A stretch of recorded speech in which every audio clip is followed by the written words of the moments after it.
we're celebrating Buddha's mother's teaching day. That means we should teach Dharma to every single being. Therefore, Patty, teaching Dharma. Hi, my name is Patty, and I'm a Dzogchen practitioner. That's become the most important thing in my life.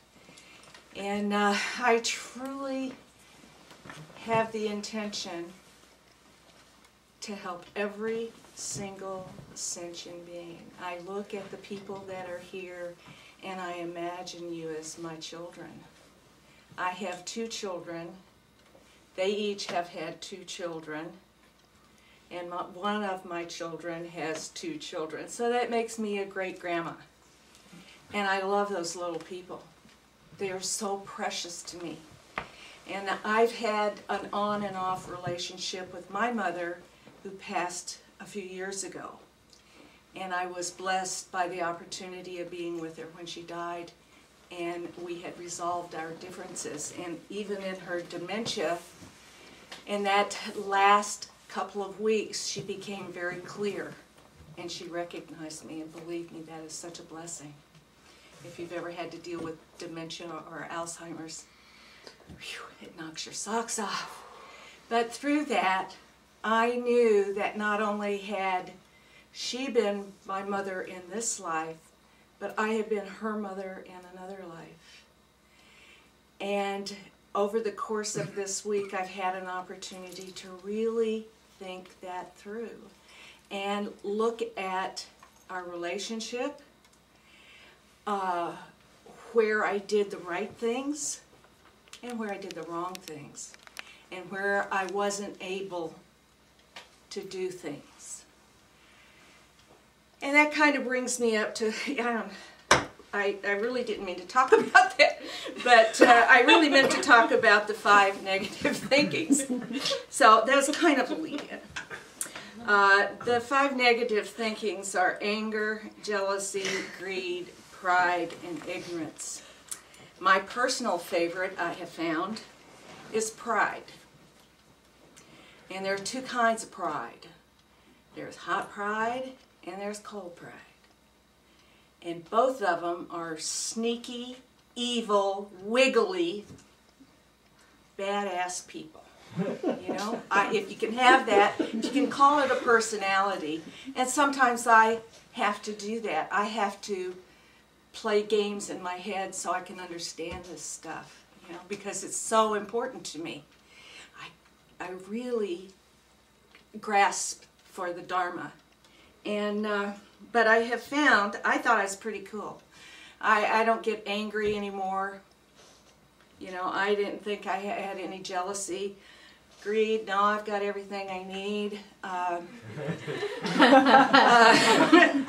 But I do have a core of ignorance because I am not yet Buddha, right? And what I discovered was with the pride, there's that hot pride that says, my God, I don't need to know anything. I got it, right? Then there's that other really sneaky guy, that cold pride. Man, that's my guy. That is my guy. Because I think that I'm being humble and I'm so good that, you know, I just want everybody to love me because I love you, you know. But down deep inside, I've got this big lie going on. The biggest lie, the most dangerous lie that any of us could have. And I don't think I'm alone in this one. It says to me, you're not good enough. You are not good enough for the Dharma. You're too dumb for the Dharma. You're too old for the Dharma. You don't have anything to give. And they're a big pack of lies. And I am absolutely refusing to buy that stuff anymore. You know, I've had it demonstrated here this week when cold pride has gotten me bit by our most precious teacher. Thank you for caring about me enough to point that out to me. And it shows up. It is so subtle. You know, you think You're just asking a simple question, but my mouth and my brain are not connected, and I want attention, and I just get, I just say things without slowing down, you know. Your moms have probably said to you, you know, think it through before you say it. Good advice. You know, I've said it a few times to my kids, you know, watch your mouth. And what happens in that moment when someone points that, what I call a mistake, because I'm in that belief system that I'm not good enough, right? My first reaction is, defend this ego, defend. And it's crazy. I mean, it's like a knee-jerk reaction for me. There is no thought about that, you know, and I will cheat, lie, and steal so you don't know the truth about me. You know, I don't really do that anymore, but, or ever. Well, lie, yeah. But, you know, it's that part that says, I don't want you to see who I really am. So those are the tricksters that live inside of me. But there's also a giant treat that lives inside of me. And that's my Buddha nature. I am so blessed. We are all so blessed to know that we have Buddha nature. And nothing can touch that. The only thing that has happened to my Buddha nature is through my many, many lives is that sucker has gotten dirtied up. I don't know quite how that happens, but I know it happened because I don't see things clearly. I don't really understand that I've got this shining, luminous, beautiful part of me that loves unconditionally, that has a shining that just comes through my eyes and radiates. Anybody who sees me, touches me, remembers me, knows my name, I wish immense happiness for them. And they're all you guys, and you take me with you. I impact you. And I know that because you impact me. I take you with me. You are my children. You were my mother. You were my very favorite pet. What a blessing to have that knowledge today. What a gift. I might not be able to recite this stuff, these really important things, but I'm trying my very hardest to have the intention to have it in my very being, on a very personal, live-it experience.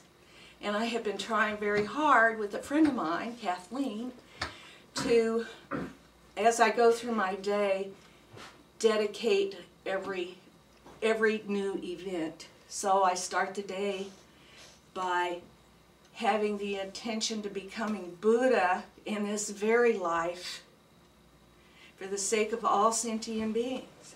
Therefore, I'm going to brush my teeth. And we go through the whole routine. You know what I mean?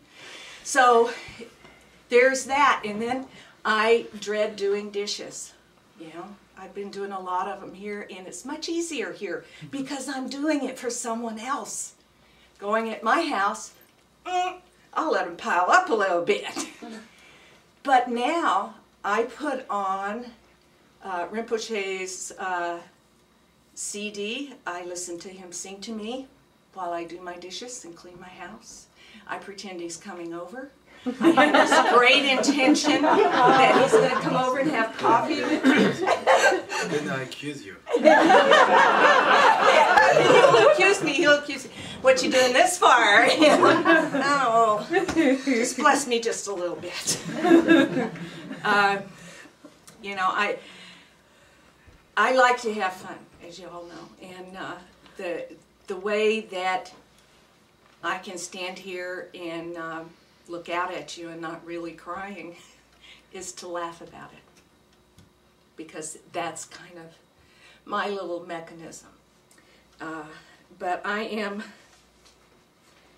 just amazingly blessed to be standing here today and have such a wonderful teacher and have such wonderful Sangha.